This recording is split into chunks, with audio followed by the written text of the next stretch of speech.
I want to talk about villain worship, which is something that I've noticed more and more frequently in the last few years. So I came across this article right as I finished that. Is there a stink bug or something over there? I thought you were looking at like a bug. No. She looks like she's like. It's just my expression. Okay. It's just what my face looks like. Speaking about that, you remember when I took a photo of you and I was like, why do you always look scared? I get that all the time. Are you about to cry pretty regularly? Like, yeah. Well, your eyes darted to the side. That's the face Miracle makes when there's a bug close to her. So. No bugs. So this article, it says, less Thanos, more heroes, why our culture is obsessed with villains, which seemed like a very logical thing to look into after watching a show that was literally about how somebody who in any other context is still a villain just because he kills bad guys. In Western society, given our justice system, that technically still makes him a villain. That was the fun part of watching Dexter. It's like a villain, but is he? But is he? Exactly. So it says... this is from the Valdosta Daily Times wrote all about Jim Starlin's Marvel Universe, The End from 2003, spotlighting the supervillain Thanos. Obviously, you know Thanos was the bad guy from it's from the Infinity Gauntlet story that was adapted into Infinity War and then into Avengers Endgame. He's the big bad, as they would call them. It says, if you miss Thanos, and who really doesn't, Marvel Universe, The End will have you delighting in the Mad Titan once again. I think this is another example of likely villain worship, when most superheroes and their co-stars are the ones who should be missing, but mainly good writing and art it says, let me start this again. It says, I think this is another example of likely villain worship, when most superheroes and their co-stars are the ones we should be missing, but mainly good writing and art accompany them and demonstrate why it's worth it to keep them in print. No matter the quality of the story, why must we be jumping for joy at the return of a potentially deadly villain, rather than heroes who could be returning from unjust limbo? That's a very common thing, is the heroes will fade in, characters will fade into obscurity for longer periods of time, whereas villains pop numbers. This is decidedly no better than celebrating the return of the Joker in Batman. Granted, the storyline is from several years ago, a special miniseries now gathered between two book covers, so it's not a return of Thanos to the screen where he is disintegrated at the end of Avengers Endgame in the movies, but for regular comic book readers, Thanos returning from the dead, defeat the abyss, disintegration, turn to stone, etc. It's not out of the ordinary, and besides, on screen, if all the heroes and half the population of the universe can return 5 years after being snapped out of existence, why not Thanos? The story is from nearly 2 decades ago, and curious enough, I won't go far, there's some editorializing here, but basically they're talking about we jump for joy at the return of bad guys. One of the best examples that I can find is like, whenever there's a new Batman movie, there's a good amount of energy put into like discussion about who's going to play Batman. There was a lot of hatred for Ben Affleck and Michael Keaton when they got cast as Batman, but Joker almost always gets more scrutiny, and that's because villains are inherently more interested. He's a cherished villain too, I would say. Exactly. So, what the best example, like I got an article here from another article from Cinema Blend, says the Batman's Robert Pattinson offers thoughts on whether Bruce Wayne is actually a hero. So even when we're not talking villains, we're talking there's a worship of anti-hero culture and people who don't follow the rules of society but live by supposedly a moral code. Right. So it goes along with the fad of deconstructing characters, which seems to be what everybody wants to do nowadays. They want to deconstruct. They don't want to actually hold the character up to the standards that it was raised on. They want to show you what happens when it all falls apart.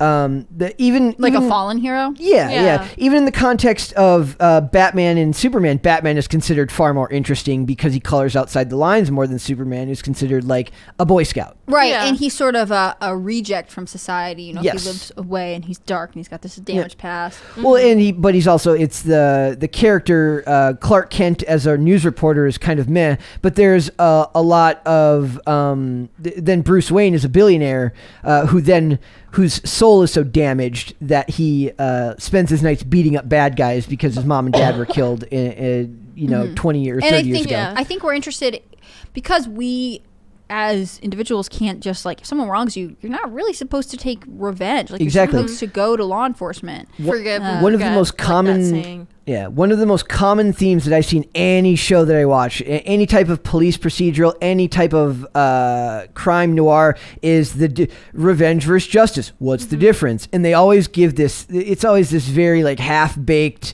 emotionally driven response, which is about what you'd expect, to varying levels of success. Yeah. But it seems like that's where it always goes, right? They're like, what's the difference? And it's like, it's not your job to decide who that is. But it does feel like, as a society, it feels like people, maybe they don't identify more with villains these days, but they find them infinitely more interesting. Yeah, I think in some ways too, we aren't collectively looking for one representation of our morals. We're more interested in the violation of what our morals are. And so in some ways, villains, like, why are they that way, and what allows them to opt out of culture and to challenge culture? In some ways, like, again, they're not necessarily motivated for the right reasons, but it's a behavior that I think people are looking and considering, especially, and I don't want to get too far into it, but like, given how our lives have changed for the past 2 years, the concept of being like, we're being told you're a villain, but why? Like, to compare to Dexter, like, Dexter does hurt innocent people. I mean, at the end of that series, when he kills Dokes, like, his code exists to protect him and insulate him and to give him an out for this energy that he has to kill people. But his law enforcement father never said, but if you get caught, you just have to surrender. Because if this is really the right thing to do, you face the consequences for it. In fact, he proceeds to try and cover it up. And with villains, I think that we're curious about what drives them to abandon the social norms, and even if we would never do it, even if we don't agree with it, you can't take your eyes off them. I mean, I really, and I don't follow as closely as probably you do. Batman Dark Knight was one of my favorite movies of all time, and Heath Ledger's portrayal of the Joker is just fascinating to watch. If you go on YouTube and you look up, you can find about 1,000 character studies that investigate that character, their beliefs on what made him act the way he does. And I think that's like that's what I was about to point out to you as like the people are infinitely fascinated with why these characters act the way they do. Oftentimes to a point where they're filling in details that weren't actually there, which is colored from their own experience and point of view, likely. Whereas a hero who just does what's right. Technically, Batman is not a good guy. Technically, by law, he's a vigilante, which makes him a criminal, just like the rest of them. So there's varying degrees. So he is of this, also right? stepping outside the norms of what's permitted in society. The other part is, like, to compare it to Superman, and I'm not an expert, but no one likes a perfect hero. Your hero has to have a flaw to be believable and be relatable. And from what I know about Superman, maybe he's like not very good at his job, whatever. But really, the only flaw we know about is kryptonite, which is like an outside force that limits his ability. Usually, it's not even that. Usually, it's using his family and friends against him. It's much more common for Lois to be in trouble, and they can and Lex Luthor can manipulate Lois and control Clark by threatening Lois rather than actually threatening Clark. But what I mean is, like, if Superman was like a terrible reporter, like, we would be like, he's like this down and out guy who's like, not very good at his job, but it turns out he's an amazing superhero. That character is interesting. If he's a great reporter and he has this nice job and he has this pretty girlfriend and he's also a superhero, like, we're like, meh. Whereas the villain is messed up and we're like, why? Why are you like that? The reason Superman and Lois work so well is because it's watching him struggle to be both Superman and a dad and a husband, and he struggles at the dad and the husband part. So that's what makes that character interesting. Conflict is what inherently makes these stories interesting. One thing that I've seen happen in the last 10 years as writing has kind of plummeted in Hollywood is that they answer questions too quickly. They won't let an issue just hang. They will address it right away. Meaning that emotionally, that's what I want in that moment. But then if you get it, all of the suspense and drama is drained out of it, right? So they don't know how to just let an issue sit there for a little bit. And we need we need the fester. We need slow resolutions to moral conflicts, because it makes us as the viewer tag along to see, like, how are you going to get through this? It makes it relatable to our own. If you have a problem in your life, it normally doesn't get solved right away. In fact, you have to struggle through it for a little while. I'm going to give you a weird example. It has nothing to do with heroes and villains, but okay, there's an whole episode of NCIS where this character got offered a promotion, right? And he's known as kind of a goofy. He's a goofy character. Which one, McGee? No, DiNozzo. He gets offered a promotion. I love NCIS. Don't act Yes, like it's not that's- a cultural staple. Yes. It is. He gets offered a promotion in Rhoda, and the whole episode he gets dragged by his colleagues talking about like McGee's like, if you got a promotion, you'd just be out of here. But what he does is he never brings it up. He never brings up the fact that he got offered this promotion, and that speaks to his ability to hold it. Like nowadays, they would just have me like, well, I got offered a job, so F you. In the writing nowadays, they wouldn't have the ability. It makes you think higher of him because he doesn't need to boast. It shows that he has a certain amount of resolve, and it also makes you like he doesn't have to just snap back at his colleagues just to one up them. He can hold off on that. Now, this isn't necessarily related, but it speaks to writing. To the ability to write these characters. So I don't even remember how we got out what we were talking about there, but it does relate to the downgrade in writing. And I think it's easier to ask hard questions with villains than it is to do with heroes these days. And people are more interested in that. So they talk about right here, it says, the Batman's Robert Pattinson offers thoughts on whether Bruce Wayne is actually a hero. It says, if there's one thing we can say for certain about Robert Pattinson's performance in The Batman, it's that it's highly anticipated. Since news broke in 2019 that he'd been cast as Bruce Wayne, fans have had plenty to say about what he'll bring to the role. Pattinson, too, has given some hints as to what we can expect, including a new insight into how he approached the character's mindset and in his own opinion about whether the Dark Knight is really even a hero at all. Pattinson's entry into the pantheon of actors who have played the vigilante has been memorable. The moment he was cast as the titular character in The Batman, a debate rose as to whether he was suitable to don the bat suit on the big screen. I would actually say that I saw more positive feedback for him because this was like just after the movie The Lighthouse had come out. And he's kind of proven himself through independent films in the last 10 years to be a very talented Also, he actor. regularly makes fun of the Twilight series, even when he was doing press junkets for it, which makes me laugh. Yep. It says, though a few fans went as far as to sign a petition to have him removed, not even close to the backlash that Ben Affleck got. The actor doesn't seem to be bothered by the commotion. He made it clear that he was putting the work as necessary by adopting a workout regime and diving headfirst into the primary source material to learn about the character. I do like that he didn't say, like, I grew up with A lot of them lie. They're like, I love this character since I was a kid. We're like, no, you didn't. I almost like it better to have someone who isn't like a devoted fan of Batman, someone who has to study it to get behind it. As long as they're willing to study it. See, the reason people love Henry Cavill is because he's a fan of all the stuff that he does. He knows everything about The Witcher, and he plays The Witcher. So Yep, for sure. what they don't want is actors. Doesn't he like pull lines from like the book? Yes. He's like, we must use this line. Yeah. So, like, what people don't want is an actor to use these characters as a vehicle for their own beliefs and their own stuff. So it's like now that they're playing that role, they're going to change it to fit that. This happens a lot with the female superheroes. They can't dress sexy anymore. Well, it's sexist to make the women dress like they looked in the comic books. So it becomes a vehicle for their modern political stance. Whereas somebody who actually has reverence for the source material will want it to be as accurate as possible. Yeah. Or at least to Do you capture think the essence of it. That like enforcement of beliefs is ever interesting to people? Like if there is a moral that the hero is supposed to be representing, but it's not necessarily a popular moral. Like if the villain is interesting because it's like, well, why don't they support that? Yeah. One of the things that's interesting is like they made a big deal that Ben Affleck as Batman killed a lot of people in his version of Batman. I still don't buy that anymore. Like every time Christian Bale ran over a bridge in the tumbler, there's no way everybody survived all of those encounters. No way. It's implied off screen, right? So I think that's implied. I've always assumed that's implied in all superhero movies. Yes. Like, you can't beat up a bad guy without smashing a building or two. Yep. Yeah. There's that meme. It says like me, like after Superman throws my car at Darkseid, and I'm my 12-year-old car that I'm still making payments on, and then misses. But the joke is, and he misses him. So, It kind of reminds me of Invincible, where basically Invincible, like his first time beating up the supervillain, he like messes up a lot of the buildings, and then like Atomic Eve, like she comes in and she's like, your first time, it's okay. It's okay being a little bit messy. See, that's wrong. You should there should okay. They should have superhero. There should be a show about getting superhero insurance.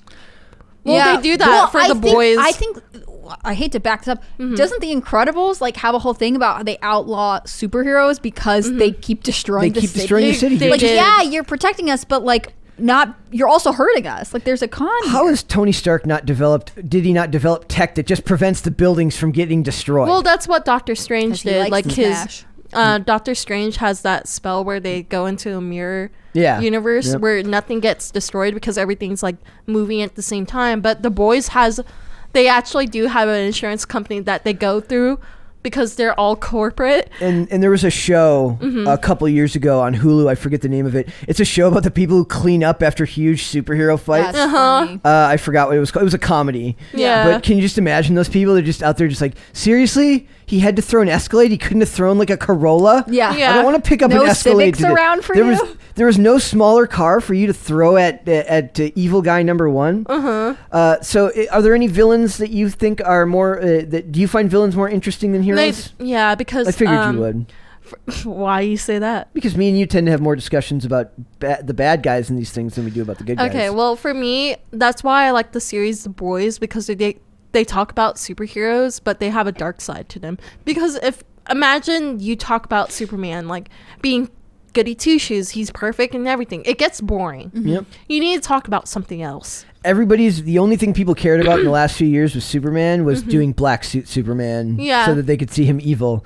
And that maybe that's why Henry Cavill just can't seem to catch a break and get a freaking another Superman movie, right? Like, what's the guy got to do? He loves Superman. He loves superheroes. He loves comics. He loves all things nerd culture. This side? Other side. Other side? Mm-hmm. There we go. Thank you. I just think it's bringing back to what I said before about writing kind of going downhill. I think that the writers don't know how to write complicated good guys because it's easier to write complicated bad guys because people find it more engaging. Well, and I think like a vigilante character like Batman, while they're not a villain, they're not exactly following like what the city or what the standard. His rule is you represents. don't kill people. That's right. So that's about it. And I think in more modern culture, there's a lot of people who are frustrated with the status quo. And so a villain challenges the status quo. If they could write more heroes that are not totally conforming to the status quo, but they're not, on the other spend, they aren't motivated by destruction. It's that usually would be motives. interesting. It's usually motives because that's what people love. The Punisher and all that dude, and he loves to kill bad guys. He loves to kill bad guys. His favorite thing in the world. But it's motivated by a hatred of crime and the death of his family. At least within the context of the Netflix, his family was killed by. I like the comic books where he kills the whole Marvel universe. Yeah. He's the Punisher is one of those characters that's fantastic. But like I said, motives deem because it's out of grief and loss for his family, that's deemed more acceptable to kill a bunch of gang members from various boroughs. I think it's their motivation, but I also think it's like a representation. Like if superhero is an extension of basically regular law and order, and we don't necessarily agree with regular laws, then we don't necessarily want to root for him. We don't want the villain to win, but we don't really necessarily want the status quo to stay the same. And so in some ways, like to me, it seems like a well-written superhero for this audience, given the interest in how villains make their moral decisions, would be someone like Batman, who represents this crossroads of wanting to make things better without wanting to just let standard fallacies and standard issues continue. And it doesn't just have to be superheroes. Maverick police officers, very common trope. Somebody who ignores those are the ones where I have the funniest time like dissecting. I'm like, he just walked into that house without any sort of warrant. This would be thrown out in court. He just punched that dude like in a city in New York City, in a city of like 10,000 cameras. Somebody got that on film. That's getting thrown out. You really have to suspend you almost have to suspend your disbelief more for down to earth characters than you do for like comic book characters or something sci-fi fantasy, because there's so much bureaucracy involved in that process. Like Batman can beat up all the people he wants. The only unrealistic part of that is that he's a billionaire who also works out, is in great shape, and a genius detective. That's unrealistic. But a cop punching a dude in the face, breaking into his house, arresting him, and then getting a conviction is almost less likely. Yeah. Well, and I think we want our heroes or villains to be in a position where we get to evaluate on our own. Like with Dexter, he's a bad guy, but he's killing people who are committing really heinous crimes, and he has to prove it. So do we root for him because he's still killing people? He's outside the law. I mean, I think that's what people are interested in about like vigilantism. They want someone who is, because they have decided that their moral codes are more important than the regulations that they are allowed to live in. They are willing to step outside them to achieve ultimate justice. And with villains, like, they are similar because they have their own moral code and they are willing to step outside norms to achieve whatever their goal is. It's just normally not something we all want to happen, right? Exactly. It's funny too because when they in Dexter, when he what's the son's name? Matt was the son's name. Matt Caldwell. Like, you knew that he was going to die by how much of a douchebag they made him. And how, like, they don't want you to like him. Like whenever a character is like really, really over the top, like it's one of the worst. It's one of the things I hate the most about modern entertainment is like they don't have any faith in the audience to take the nuance of it, so they got to make him the worst person ever. It's the trope in like not honest trailers and like Cinema Sins when they're like all bad guys are rapists. Because like that, like anytime like a bad guy captures a woman, he's like, it looks like he's going to rape her because he's got to be really bad. He has to be willing to commit despicable acts, so absolutely no one's going to disagree with you. This one's got to die. You're allowed to kill him if he did that. That's what they'd say. You're making me think of Bane from Batman. I don't remember which one he's from, but when he has that speech about how he was born in darkness, like if someone told you they were born evil the way that we know Dexter is, like you expect them to behave differently. And what I think the audience is motivated by is like, okay, we know this person is completely unlike me. How do they make their decisions? How do they come to a point where, like, to decide what they're motivated by? If the things you were told are right were actually wrong, how would that change how you operate in the world? Or would you change it all?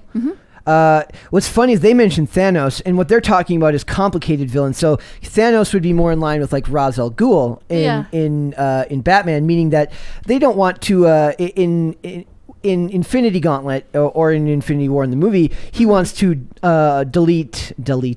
He wants to snap away half of the world's population because the world's dying. With Ra's al Ghul, the League of Assassins, every time a city or a civilization hits the pinnacle of its being, they destroy it and allow it to burn so that it can start fresh. And they see that as a moral undertaking. And we don't like it because our social code tells us that we are not supposed to determine who lives and who dies because we're not allowed to, and I don't think this is wrong, but I'm just saying, like, we are not supposed to decide that one life is more valuable than another. Whereas, like, if you were in a society that was like much more, I'm going to use the word pragmatic here, but it's also very cold and potentially cruel. Like, if you were to be like, this society is not flourishing, therefore it should die. Or,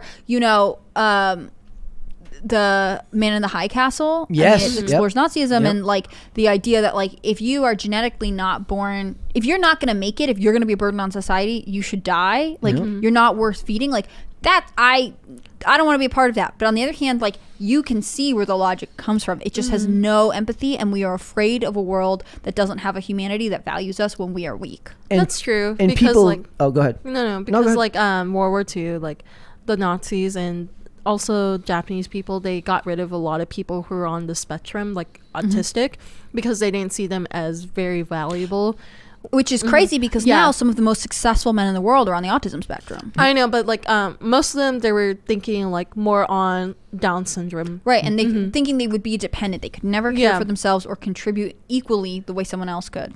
Imagine that, like, if we operated it that way, because Thanos, he didn't say who lives or dies. He said it would be random. But when a company is in crisis, when a company is losing money and they have to fire lots of people, they don't fire their most productive workers. They look for people who bottom up. Yeah, they look for people who aren't contributing, who can't pull their own weight, or who don't have the institutional knowledge and therefore contribute in a way that someone else might. I mean, we do make these decisions. It's just not life and death. I think people are fascinated by like with a Ra's al Ghul or a Thanos or a Fortune 500 CEO putting people on the chopping block. They appreciate I shouldn't say appreciate. They're fascinated by the drive and the willingness to do something you believe in, even if it's horrible.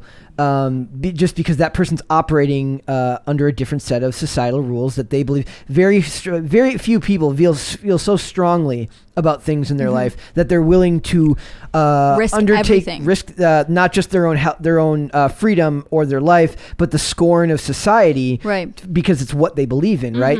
So when you can identify, they did the same thing in Arrow season 1 when Malcolm Merlyn wants to destroy the Glades because he believes that that's where like all the crime is being committed there, all the bad things are going, and those villains are fascinating because they're willing to do what's necessary because they are also trying to make the world a better place, just in a very awful way. In some ways, I'm gonna draw a weird comparison here, but have you seen Les Mis? Yeah. So it's about revolution in France, and one of the lines in there are all these young guys who they want to overthrow the government for better representation, and they have this political motivation, but what they talk about is nothing in life matters more than our cause right now, because this is something we are doing for the greater good. Yep. And I think in some ways, like if you were to just pull a bunch of quotes, like for a lot of people, these rebels are dangerous. Like they are villains. They are doing something bad, but then in other perspectives, they are good. And so are villains actually just rebels who are drawn to a cause that we can't understand, but they might be right? Yep. Well, or are they really truly evil who lack humanity and risk, are overtly cruel? Well, have you seen the film theory why Thanos was actually trying to save the planet Earth? No. So Matt Pat, he did a theory that Thanos is actually the hero and we didn't see it because like how he worded it, it sounds very cruel and unusual. But basically in the movie Eternals kind of explains it why he kind of was trying to save us, because down on Earth there's like the celestial that's being born, and they said basically as the population increases, it absorbs like all the power and like sources that as the population is growing. So as we increase in population, the bigger it gets and the faster it will grow and hatch and basically destroy our whole planet. So Matt Pat's theory was basically Thanos tried to slow down that process by cutting down the population because it operates on the population increasing. So if we cut it in half and we start all over again, basically the process would be slower. So they said basically if you look in that perspective, Thanos is actually the hero. Yeah. But when you re-examine your hero's motivations, I mean, my favorite version of this ever is not a superhero thing. It's from How I Met Your Mother, and I think other people do it. Yeah. Barney Stinson like roots for whatever kid in Cobra Kai or the Kung Fu Kid. What is it? I don't remember. Karate Kid. Thank you. I've actually never seen that movie. He roots for the other guy. He's like, look, he was just defending himself. Yeah. And like, Johnny did nothing wrong. I have never seen that movie, but it was really hard. I don't think I could watch it now because I know you're supposed to see the other guy as the hero, and I think I'll always hear this other version because I heard it first. Because Barney. Also, you have to remember that in the writing process, every villain should view themselves as the hero in their own story. So it really is kind of equivocal. I think of it as one of the more fascinating aspects of these things because it is just a matter of now we're in an age now where stories are getting told where there's enough bankable material that you can make a story like this and then you can make a story about Daniel called The Karate Kid and then make Cobra Kai about Johnny. So we're more likely to get more stories like that told over time, which is why we deconstruct these characters. Yeah. So yes.